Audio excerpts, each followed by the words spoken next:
What's up, everyone, and welcome back to Fiction to Review.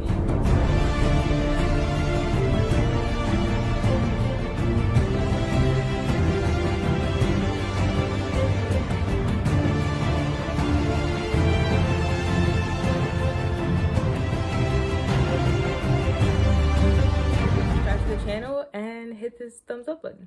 So today we're going to talk about the movie Tenet, PG-13 movie that came out in 2020. The genre is action, sci-fi, and it's 2 hours and 30 minutes long. You can watch this on YouTube, Vudu, Amazon Prime, or Google Play. But if you have Fire Stick, you can watch it on there too. About a secret agent who is given a single word as his weapon and sent to prevent the onset of World War III. He must travel through time and bend the laws of nature in order to be successful on his mission. Directed by Christopher Nolan, the actors are Elizabeth Debicki as Kat, Robert Pattinson as Neil, John David Washington as the protagonist, and Kenneth Branagh as Anchi Sator.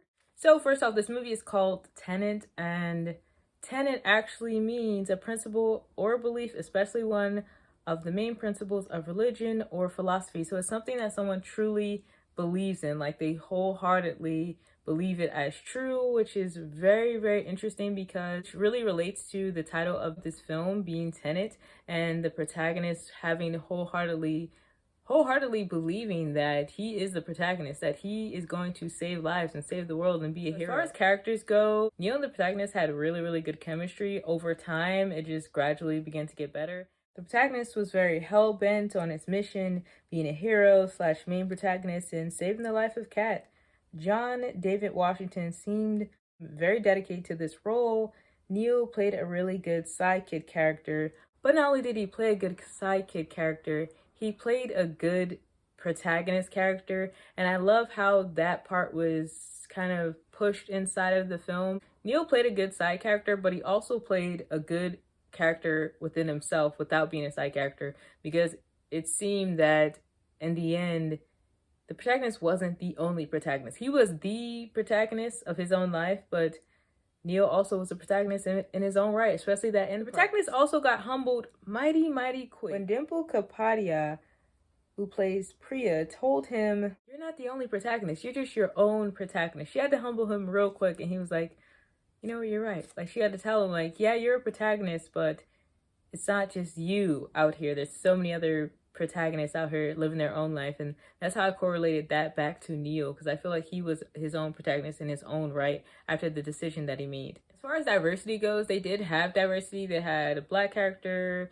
They had 2 Indian characters, even though the one guy is in English. He's English and he's Indian.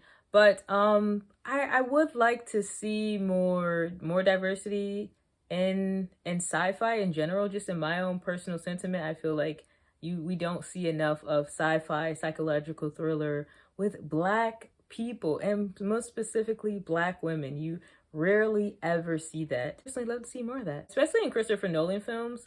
I haven't seen many Christopher Nolan films, and although I am a huge fan, and I do love Inception, that's one of my favorite movies of all time. I think he's a great director. I will say that I was surprised that he actually did have like some sort of diversity in this film as far as the main characters go, because I'm not sure if that's something I see often in his films. It's always like that one same character that looks the same, and the same characters that all look the same. And although they're good, it gets kind of boring after a while. I wonder if this is like something new for him as a director. Is it something that he just decided to do because of the times and all those things? Character Kat, she was a good character. I enjoyed how it was highlighted at the end of she was able to gain her power back. She was able to stand up to that terrible guy that she called her husband. Honestly, I don't think was the worst villain I've ever seen on film. Like, he was absolute filth and disgusting, especially when he spit on her. And he did have his moment when he got angry, but I have seen scarier, worse villains. But I won't dismiss the fact that his character wasn't that bad. The character I liked that we were able to see was Michael Caine. I love seeing that guy in like every movie. He's kind of an OG in movies. As characters go, like I said, I would like to see more diversity in films. Like I said, they do have the 2 Indian characters, the black character. Another thing to note, because you usually don't ever see Indian characters in American films? And if you do, there's only one, just like black token characters. Always like a side character or there for comedic effect. So this was pretty good that they had somebody in here and he actually was helping them out and part of the action, getting in on the action, as well as the lady. She was a pretty good character as well. And it also makes you think you never also see dark-skinned Indian people and rarely anything. I mean, you let alone barely see them in US films, which might be changing now. But also, where are the darker skinned people? Where are they at? Put them in movies. Put them in movies. They can act. Put them in movies. So this film is not really about storytelling. It's more about action sequences, visuals, and that reverse effect. This film has a lot in it. It's probably something that you're definitely gonna have to rewatch again. I know I feel like I have to rewatch it again because I'm like, yeah, I watch it, I understand it, but I'm probably gonna have to rewatch it. And it's 2 hours long, so you really have to be in it. It's a very engrossing film. It's not to say that it's boring or it lags or it's too long. Although there were some action sequences I feel like probably could have been cut out, but everything does come together. You definitely have to pay attention to every single thing in this film. If you pay attention, you will not miss anything and it will not be confusing. Of course, the most appealing thing about this was the visual / the artwork. The camera shots when it scanned up and down tower buildings, the reverse scenes when time would just stay still, but they would exist in different time zones they were in previously by going backwards. I really enjoyed those scenes when they did reverse. Everybody was kind of moving in reverse, but they still were in like that same time zone they were in before.